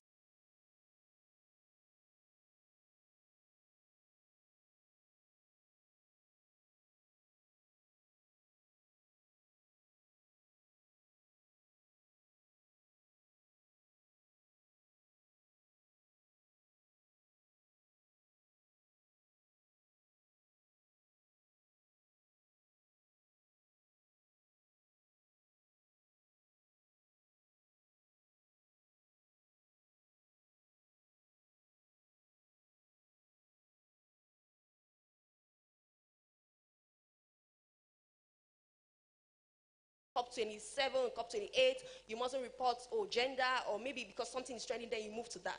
But if you have like a focus right now or your specialization, you can look at how it relates to climate change, can connect it to it, conflict and all of that. So in terms of practical steps of reporting climate change, there are a lot of things that Mojid said, which might seem like foreign to you. But then as a journalist, I think you should begin to ask yourself, if this seems foreign to me as a journalist, then what do I do as a communications expert who has to explain or break these things down for the audience? That's where you come in. That's where you do like explainers. Explain to people, and then you read, talk to experts, and then do like explainers. Oh, what is the IPCC? What is the UN conference? Or what is nature-based solutions? These are like topics you can begin to delve into to break it down for your audience, so that tomorrow when you do a story, people don't come back to ask you to say, oh, what do you mean by this? And so you can always link back to that post. And then you spoke about solutions journalism. A lot of Nigerians are doing great stuff when it comes to climate change. People are making briquettes, people are planting mangroves, people are using plastics to do a lot of things. So you ask yourself, who is telling the African story? I think that was one of the things that also was on the front burner at COP. Because a lot of people, nobody is telling the African story. It feels like, oh, we just come there and then we beg or we lobby just because we want more money and stuff. But there are a lot of young people in Nigeria doing stuff as a result of climate change, like help people cope, help people adapt. I did a spotlight on a woman in Cross River who is replanting mangroves in the Niger Delta. It's a degraded environment, dirty, oil, and all of that. But what she's doing now, she's trying to clean up, replant, empower more women who have lost their farmlands as a result of oil exploration in the region. So when you look at these people, you profile them, you spotlight them, you bring up the solutions that they are preferring. You look at, there are some young people as well that are beginning to convert fuel vehicles to electric vehicles.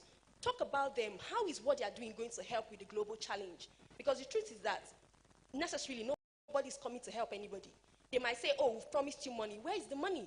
And that's where we also come in as well. You start asking questions. Sometimes you hear people talk about, oh, Nigeria has received this. Nigeria, a lot of money was flying around during COP. But where is the money? We need to follow the money, ask questions, you know. And some of the people I spoke to, most delegates, and from what I found out, is that they promise you these monies, but you never assess them. You try to write, they'll give you big documents to write, projects. They will say a lot of people saying bankable projects. But we have a lot of young people doing stuff. So we need to start asking the questions. How do we actually, as Africa, tell our stories, our solution stories, our problems, our challenges, and seek solutions for ourselves in order to adapt to climate change? Then something else I want to also look into, because I was also supposed to talk on how investigative reporters can get involved. So looking at some of the events that happened at COP, there are a lot of things that you would see, right, happening. I did a story on renewable energy once, and I went to a community and I saw that some of these people don't even have access to light. They've never seen light in their lives, you know. But they also had this very small mini grid, small solar panels that they used to like charge their phones and stuff. So it has gone that far into communities. So, but then I tried to speak to experts and maybe like stakeholders in the renewable energy sector. And what they told me was that it's difficult getting these materials into the country, importing like solar panels and batteries. And these are products that would actually help us fight climate change. So why are we having issues with them? So Ngozi Okonjo-Iweala said something. She said that fighting climate change and sidelining trade is going to be a big problem for the world, because you can't sideline trade and say you want to address climate change. A lot of import duties, a lot of tariffs on some of these products. So you, as a journalist, if you really want to start investigating, we need to start asking questions. Why are we not subsidizing some of these products so people can have access to them? And then there's also the issue of the global world claiming that, oh, they want to help us, and then they are dumping a lot of their high-emitting cars into Africa. And every day, these cars get to our ports, and then people buy them, and they are using them, and we're emitting more gases while they are transitioning. So there's a lot of hypocrisy when it comes to climate change, and everybody's saying, oh, we want to address climate change, but are they really addressing climate change? There's this new report that came out sometime last month, and they said, who is financing oil exploration in Africa? Most of them were companies from the developed world. So you ask yourself, these guys claim to help us while they are doing this. Countries like Netherlands, Germany, and most recently, yesterday, the UK, have opened up their coal mines, and they claim that, oh, they're helping us fight climate change while they're still emitting. So as a journalist, you ask yourself, where is the divide? How do I report on these issues to find out how to communicate it to my audience and also hold people to account? You talk about holding people to account, you look at banks, right? Now, as a business reporter, you report about banks, you report about finances, you report about all of those things. Some banks, you see them, they say, oh, we're planting trees. We want to help to address climate change. But they are financing fossil fuel projects. So that's greenwashing. They basically come out and tell you, oh, we are doing this, we are doing that. But behind the scenes, they are doing something else. So this is where investigation comes in. Who are the banks that are financing fossil fuel projects in Nigeria and in Africa? I remember when just a few days after COP27, Buhari came out to say, oh, we've started opening the coal mining mine, oil and gas wells, and that in a time where there is the taste for fossil fuel exploration, we are getting funding.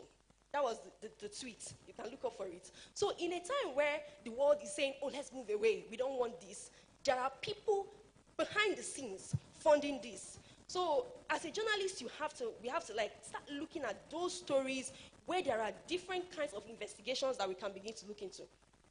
I went to a community in Benue to do a story for a particular organization, 350.org, on coal and mining. And what I found out was women in the community, children, they were coming down with sicknesses as a result of this. Of course, now another thing is that some of these human activities don't only affect the atmosphere, like we earlier stated. It affects people. It affects people on the ground. Even when, the South in rivers, when rain falls, people get black rain. And they use it because they don't have any other alternative. So you see people coming down with a lot of diseases. And I remember when I went there, after my story, I heard there was another community where, coal mining was going on and stuff. And I wanted to visit, you cannot go there alone because it's the mine of one of a particular Nigerian rich man, and then the case was in court and blah, blah, blah. So you begin to ask yourself, where do we actually start telling such stories, doing this investigation when there are big powers involved? Because there are powers that be that would want to stop that story you want to do. Because one thing I can tell you is climate change is a political story because a lot of people are involved. The president is involved, governors are involved, states are involved. There was a picture that was projected earlier. It was a story I did on erosion. And we said it that human activities affect, increase the impacts of climate change. That story was not necessarily, that picture of that house, just close to the edge of the gully, was not necessarily as a result of climate change or excess rainfall. But because I think there was a road project that was supposed to be done, and they had already finished one or two things, and they left it. So the rains came, and over the years, it kept degrading, and a child died in that house. So you can begin to imagine, where does the investigation come in? How do I now do my story while still telling the climate change story and holding government to account to some of their activities that are affecting their citizens? So climate change is global, like I said, but it's local. And then there's also the issue of deaths. Recently, we talked about 600 people have died from flooding, but people die every day from climate change. Who are these numbers? These are human beings. I know of a woman in Benue who lost her child during the floods. So we need to start talking to these voices, doing documentaries, finding out what government is doing to help their situation. Earlier, Abdulkarim mentioned the seasonal climate prediction. It comes out every February, March. So this is what happens. After that prediction comes out, states are supposed to take it decentralize it to different regions, explain it in their languages, make people understand. But most times they don't do this. So every year after the floods, everybody goes back home. And then we come back again and we shout, and then the same problem keeps repeating itself. You go to communities, you ask people, do you know anything about the prediction? Did you hear, oh, there was going to be flooding? People tell you no, they didn't hear nothing.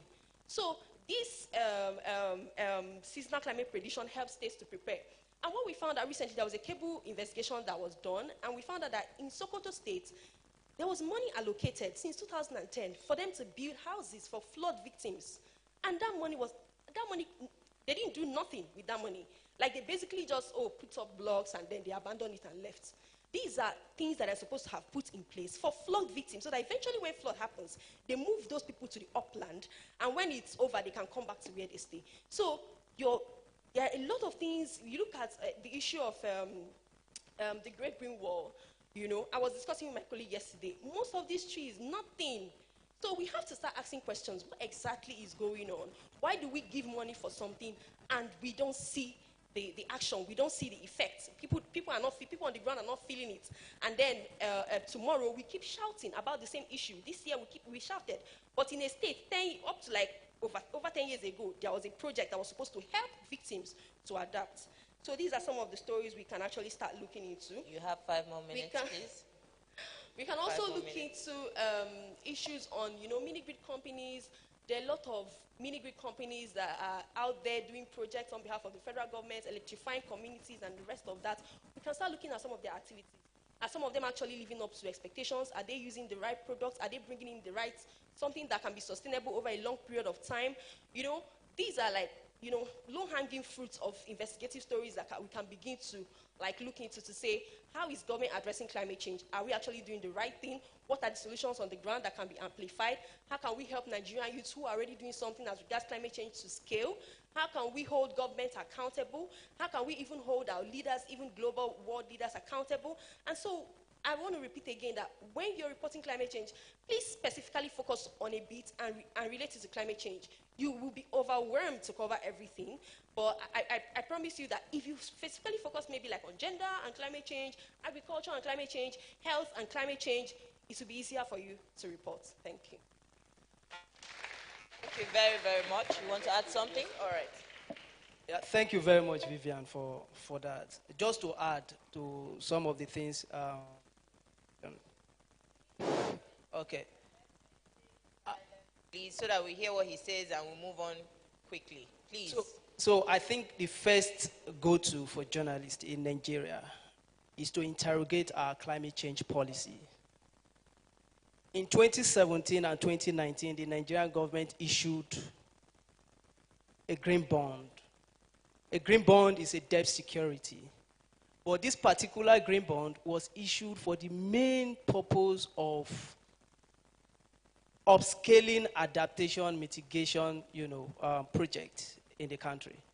A significant part of it, please, I don't know, the slide, please, from where I stopped, if you can just put it up for people to see. So it's important you see this, so as to buttress the point that my colleague made. So as a journalist, we just have to do this. So when I saw this, it's a very brilliant idea. That yes, in fact, as at then, Nigeria was the 4th in the world to issue a green security towards mitigating the impact of climate change. No, I'm asking them to put up the slide for them to see. Yes. No, I will, but while I'm speaking, I think it should come up, please. Just go to the green bond, the investigation slide, you see. I hope that's the only slide. Yes, that's what just to buttress, it's important journalists see this. Please. So now, in 2017, the Nigerian government issued 10.69 billion naira. In 2019, they issued 15 billion naira. So over this period, between 2017 and 2019, we issued, I think, over 25 billion naira to mitigate the impact of climate change. A critical part of it was afforestation project, because the whole issue that countries signed the so-called Paris Agreement for is for 3 things: adaptation, mitigation, and climate financing. And green bond is a significant part of it, that we want to finance climate change projects. So some money were awarded, voted for planting of trees in the countries. So I now look at it, in order for me not to get myself overwhelmed, like my colleague mentioned, I said, okay, who are the people behind implementing this project? I now pick the national park. They are supposed to plant trees across degraded lands, across the 7 national parks in the country. So I started looking for funds on how to see if that project was implemented. Because it is in the thick forest, the few journalists will not be able to go there to track this project. I visited the place and saw that the project were poorly implemented. Now, President Muhammadu Buhari, earlier this year, went for the first phase of this conference that is going now in Montreal at Côte d'Ivoire. In his presentation, he said Nigeria has successfully forested over 6 million hectares of land in the country through proceeds from green bond. I was shocked. So, as a botanist, I was now imagining, how will you be able to forest 6 million hectares of land over 3 years? What are the species of trees planted?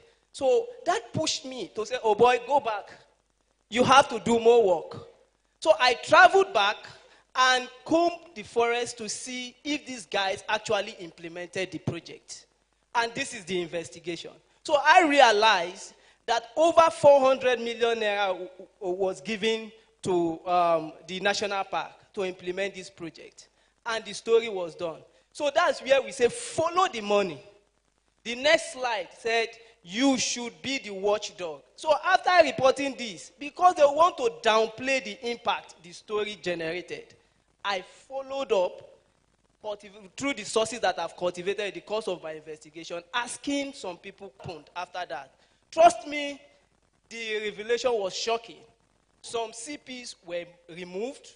Some people were called to Abuja to answer queries. I raised of things. So you follow, you put them on their toes to implement the project they have gotten. So this is the critical role that journalists have to play in the course of climate change. Thank you very much, Mujid. Quite a loaded presentation. I hope we have a lot of time to actually consider that, but unfortunately we don't. So we'll make do with what we have. Maybe you make that available to us much later. My own take home is our plant culture as Nigerians. I don't know about Africa in general, but Nigerians have a very poor plant culture. What am I talking about? In some houses, please one house, you don't have plants. This actually helps the environment. Forget the fact that maybe you don't have space or something. There are some plants that may be small, but they actually perform very well. So try in your own small space, try to own at least the plants and also encourage someone to own a plant. That is going to help our environment a whole lot in controlling climate change. That being said, the floor will be open for questions now, but I don't know if I should ask my question first or I should give the house. Who should ask question first, me or the house? All right, let's take questions now. Please, if you have questions, let me see your hand. And please, if there is a question online, please, we would like to have them. Please, one house.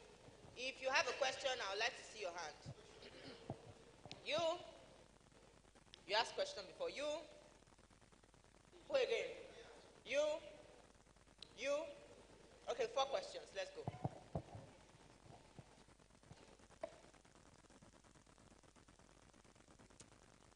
So, good afternoon, everyone. My name is Adebi Yetunde from Lagos State Polytechnic, a campus journalist. So now, concerning this environmental reporting we're talking about, climate change is an example of environmental reporting. Now, there are some challenges faced by an environmental reporter in cases of lack of access to data to information from organizations. So, an example is this. I was supposed to take a report on noise pollution in Ikorodu, Odonguya. So, I saw on news that last year, August, Lagos through LASEPA, that's Lagos State Environmental Protection Agency, sued two steel producing companies at Odonguya. Okay, so during the course of my investigation, when I went to LASEPA branch at Odonguya, they claimed not to have sued any. Also, the one at Ikeja here, they claim not to have sued any. So now what do I do? This is the challenge. I couldn't get the information I wanted from them, and I cannot go into plagiarism and copy what Vanguard newspaper has published last year. So what do I do in this case? Your question is slightly out of our scope, but maybe if anyone can provide answer to that. Okay, the next question, please. Is that the next person? No? You ask questions for, but ask. Don't worry. Okay. Thank you. My name is Onabu Josephine Nkechi from Lagos State Polytechnic, studying mass communication. So my question is that concerning deforestation, like we said, deforestation is when people cut off trees and they fail to replace these trees. Okay, in a place like Lagos, for instance, where all these houses are too close to each other, there's no space to pass, no space to do anything at all. What can we, and you said we should communicate the risks as reporters, and we should also provide solutions. So if I should communicate the risks to somebody now living in Lagos or in a tight place here in Lagos, and the person is asking for a solution, what solution can I prefer to such person? All right, very good question. Next person. I think there's one here. There's none here?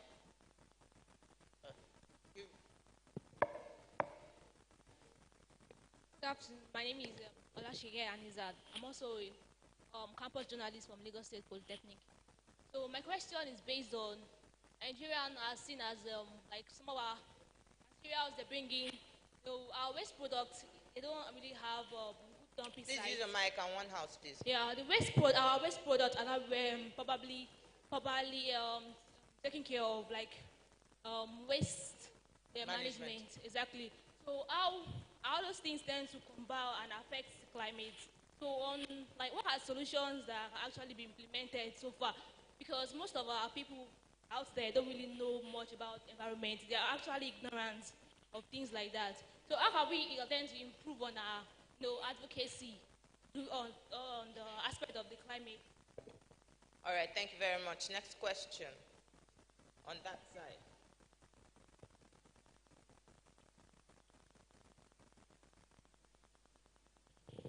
Okay, good afternoon. I'm Precious Akin Tulubo from African Foundation for Young Media Professionals. So my question is similar to the last lady, yes. But what makes it kind of different is now I'm going to the rural area, the rural community. We've not really focused on this part that the way they manage their waste, they recycle it is through burning the refuse and all. And we understand that it affects the climate and it also affects human health. That's air pollution and all. And yes, a friend of mine went to meet some of them practicing that okay, do they understand how it affects their health and how it affects the climate and all? And why don't they just give it to the waste management to just do the job? So what some said is those waste management agencies won't take the refuse. Some said they are too tired to take it to the places to dump it at the right place, and some said that they've been burning refuse from the old age, from the old era, and nothing is wrong with them. So in this case, we know that it's really affecting our health and the climate. So what can be done? Thank you. All right, thank you very much. And the very last question there. I have a question from an online recipient, so I will take that after this question. Good afternoon. Good afternoon. My name is Wisdom Onwe from Ebonyi State University. In addition to what she said concerning this climate change, what of those in rural dwellers who don't have knowledge of what climate is all about, and they don't have any knowledge on how to like on how to cultivate this thing and know whether to cut trees down or have the knowledge of how to prevent all this erosion. So like as a reporter, because some reporters shy away from being referred as a rural reporter, they don't believe in that because they know they have no gain in it. So like what are we going to do now? Because for this topic now to be initiated, we want to foster development and remedies. So what are we going to do to those women in the rural villages who has nothing? They have no knowledge, and there is no journalists have the time or the appetite to go there to explain to them in their own understanding what climate is all about and how they can find remedy. Because we believe those people in the rural dwellers, they are part of the operation Feed the Nation. So what are we going to do at this stage now? Because for this topic now to be initiated, we want change and remedies in all aspects. Thank you so much. Thank you very much. And from our online participants, how do we curb flooding from neighboring countries that ravage our different states and farm produce? I think this is a very present question because of what happened recently. So, I don't know who is going first. After this, we can take more questions. So if you have more questions, you can note them down and then we'll ask away. Okay, thank you very much. Of course, they are loaded questions, but we'll try to address them one after the other. Let me start from the last one, please. Because it's the most recent thing that we affected Nigeria, especially. From my experience, because at least we covered largely the flood incident in Nigeria. I'm sorry. I didn't say the name of the person that actually sent that question. This is Olatunji Obasa.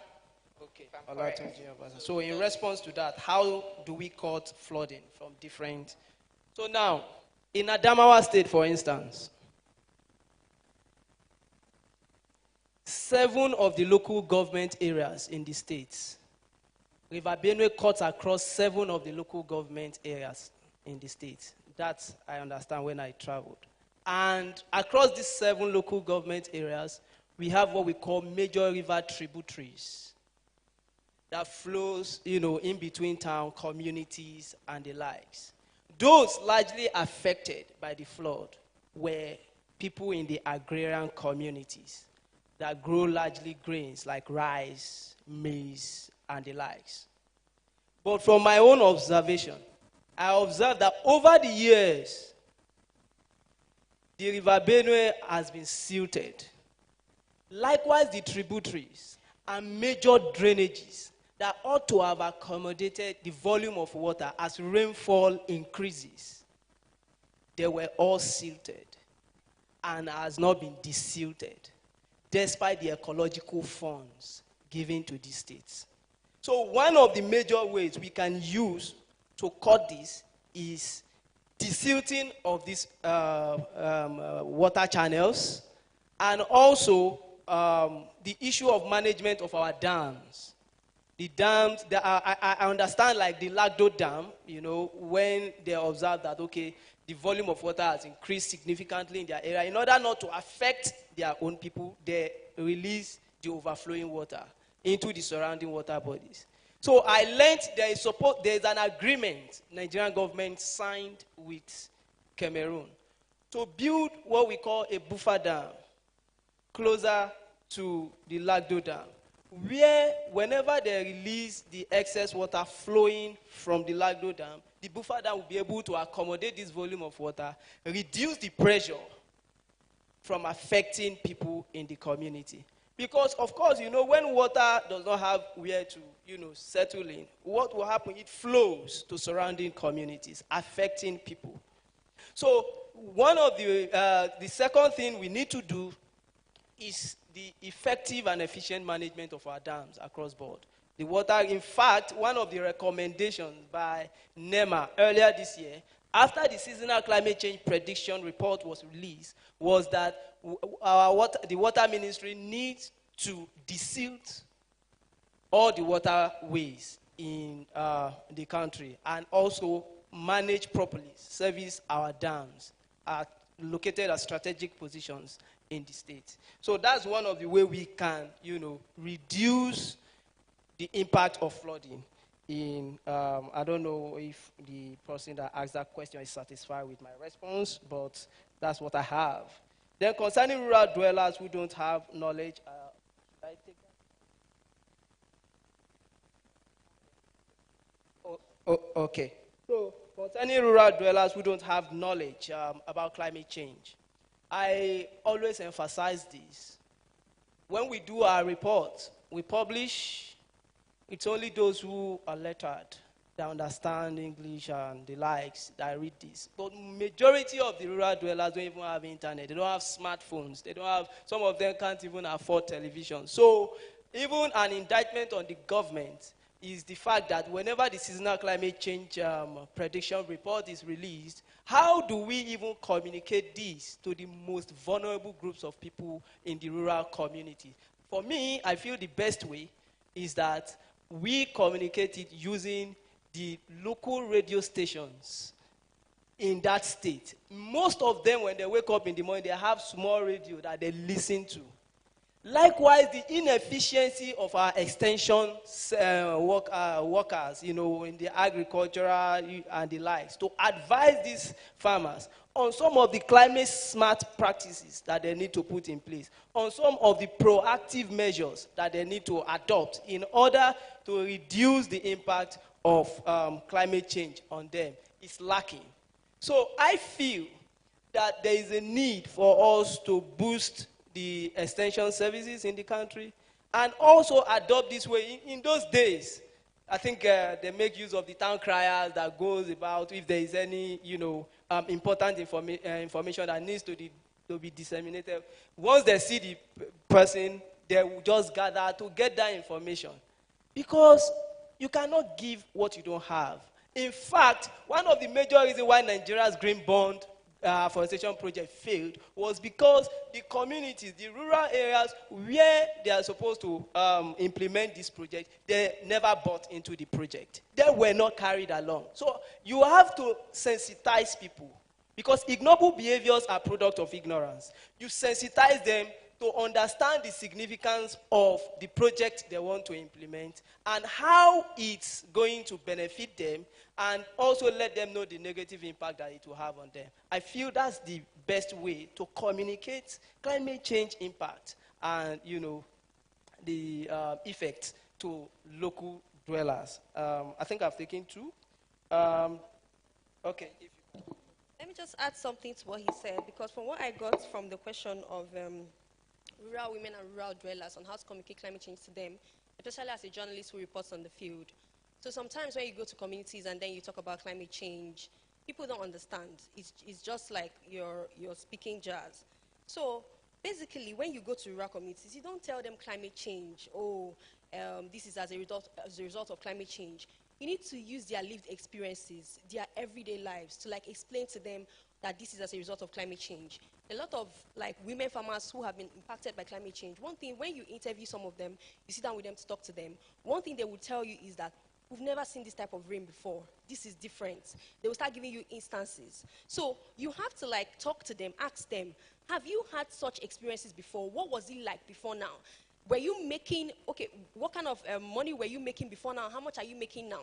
You would see that the profits have dropped, the yields have dropped as well. So you don't necessarily go to them and tell them, it's as a result of climate change that this is happening. You have to tell them that this is happening because of, you have to explain to them that this is happening. And if you're seeing these kind of changes, this is the result, this is the cause. That's basically it, in simple terms to them. And when he mentioned about the seasonal climate prediction and the need why we need to break it down for people, and I think as journalists, from next week, heavy emphasis on that, because I know a lot of police like to use a lot of very bogus words.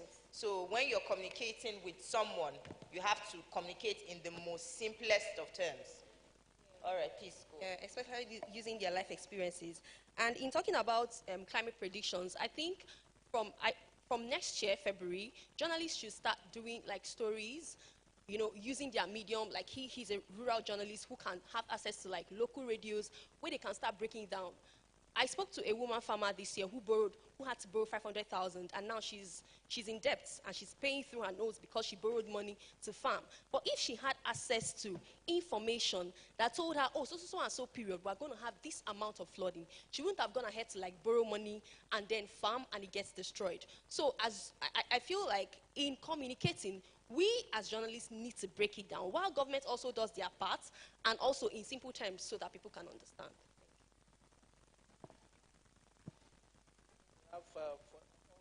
Waste products management and how it relates to climate change.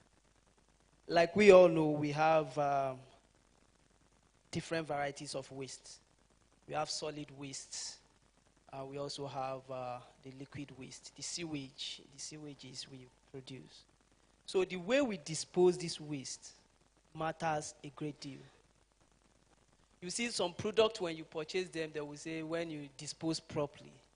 It's simply because of the environmental impact that such waste is likely going to have on the biotic and the abiotic components of the environment. As biologists, we believe that the genes and the environment makes up the individual. Anytime we are traveling or moving about, we see a beautiful environment, we are likely going to pose for a picture. That is because they have taken into cognizance that there's a need to keep that environment clean and also try to remove anything called waste. But in Nigeria, especially in the urban cities, a major problem that stares you, that you see as you move about is the improper disposal of waste. Even some of us, we are culprit to this. When you are done drinking your sachet water, you just dump it. When you are done drinking your bottled water, we just dump it. Because we don't understand the impact that we have on. Take, for instance, when you go to the beaches and the likes, you drink water, bottled water, we just throw into the ocean. You are hurting the aquatic lives. Because those are non-biodegradable substances that will not decay once you dump them. It will remain like that even for, thousands of years to come. So the best way is to manage waste, from my own understanding, is to manage it cut the waste from the source. How? Some of us go to the market, when you buy anything, they'll put it inside nylon. You buy soap, they'll put it. You buy this, they'll put it. By the time you get home, you see lots of polythene in the house. Why not, sometimes when they want to give you that numerous, as they are packaging it, remove some that you give them back the nylon. And separation of waste, whenever we are done gathering our waste, matters a great deal. You don't mix everything together. If you want to dispose your sewage, you put nylon, you put your can, everything, and you dispose them alongside with it. It's likely going to block drainages. But if you want to dispose water, dispose it. Now, in advanced country, there's what we call the activation sludge being used. How they recycle the septic tank waste, sock away. They don't just release them into this. They make use of them again in agriculture industry instead of applying highly hazardous chemical on the farm, because these are biodegradable substances that can easily decay, turn into soil, and make add nutrients into the environment. So waste product management, to be honest, we are not doing much. It's something that is a major challenge in Nigeria. In fact, when you go to slaughterhouses, what people are calling for is biodigester. That you mount biodigester so that people will not be going out to just, you see the cow horns, the hooves, all different parts of animal just being displayed outside. And that alone attracts all manners of microorganisms that are likely going to transfer diseases to people as they move about. So waste product. And as it relates to climate change, is because by the time you expose them, you just dump them in an open field.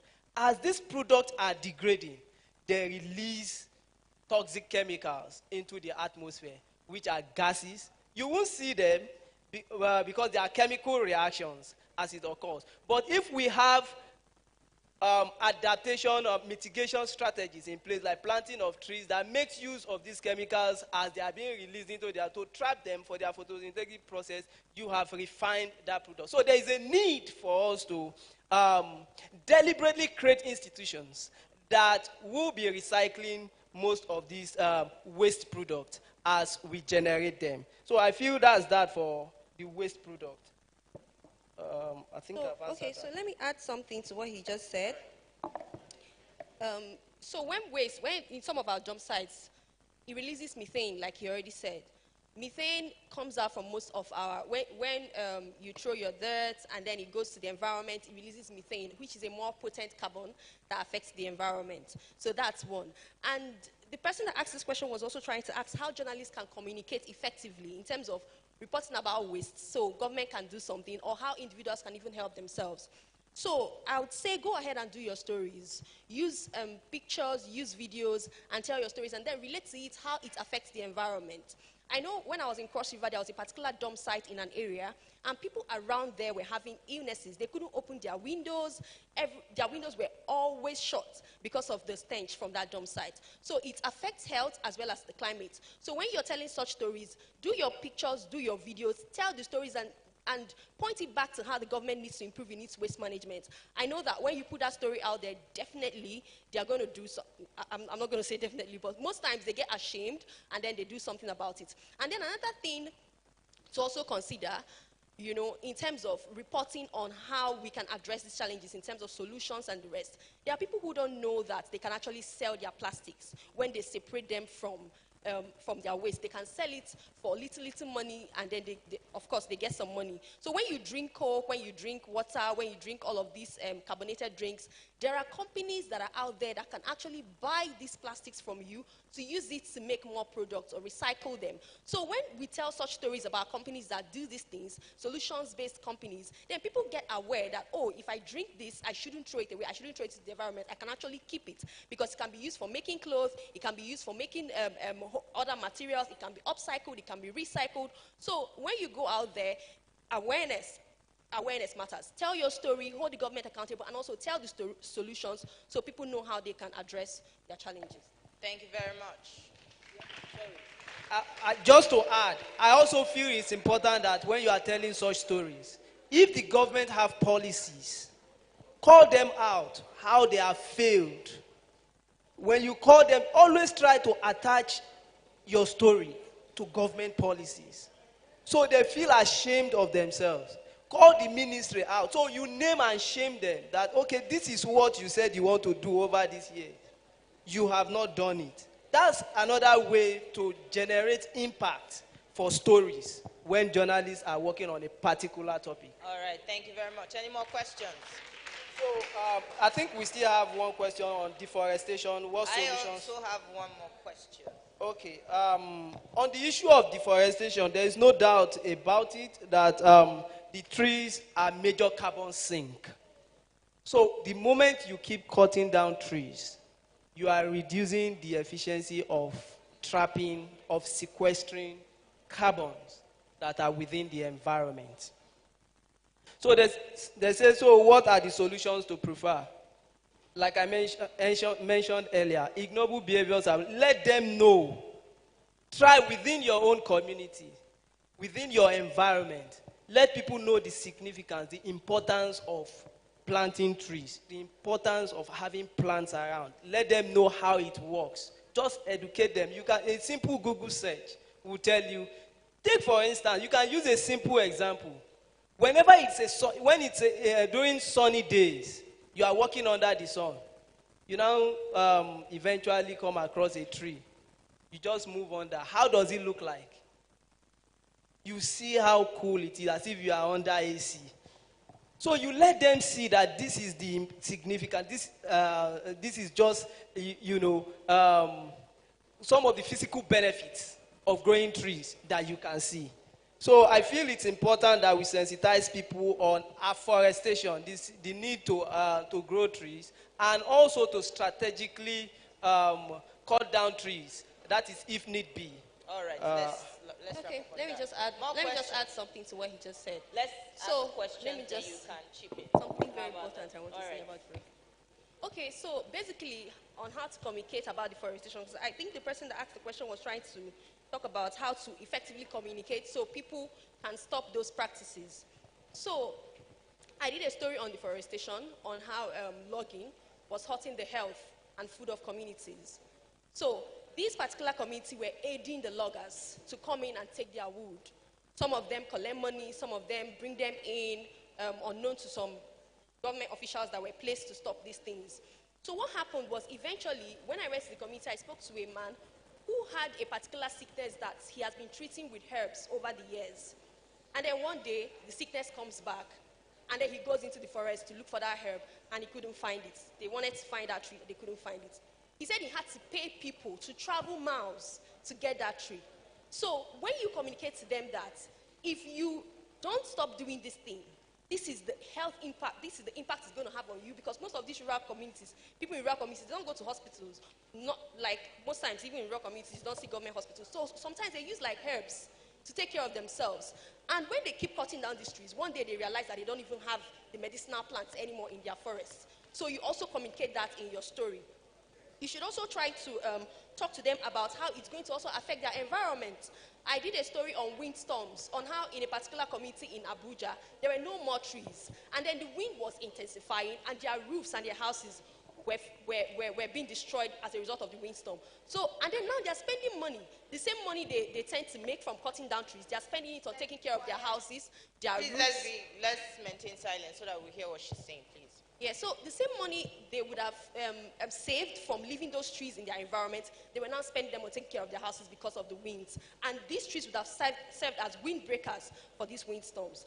So when you communicate to them, try to make them understand that it's not just you making that little change you think you can make from selling those trees or cutting those wood, but the health impact, the risk.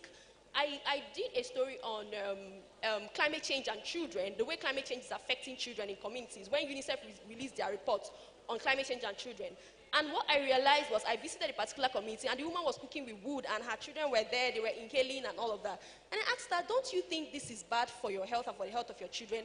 Have they ever complained about anything before to you? And she said yes, in the night they complained that their eyes is paining them, and they constantly have headache. So because of as a result of inhaling all those things, their eyes, into their bodies, and you don't know, those children might not necessarily survive for the long term.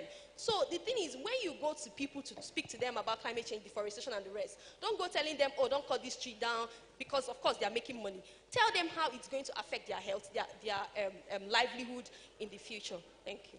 All right, thank you very, very much. A lot has been said today. I hope we all enjoyed the conversation. If we did, please put your hands together for my lovely panelists.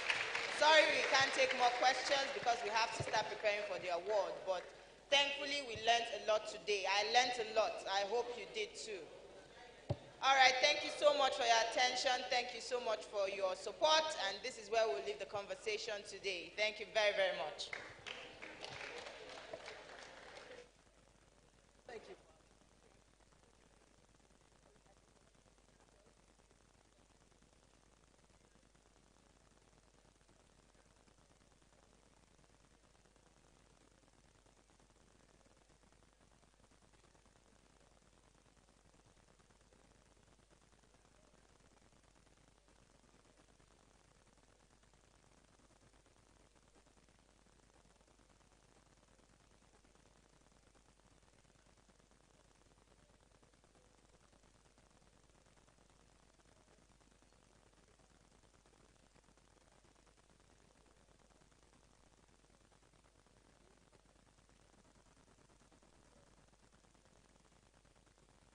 Please be informed that the award ceremony starts at 3 p.m. sharp. So if you intend to attend, please be in the hall before that time so that you get a good seat. All right? Thank you very much.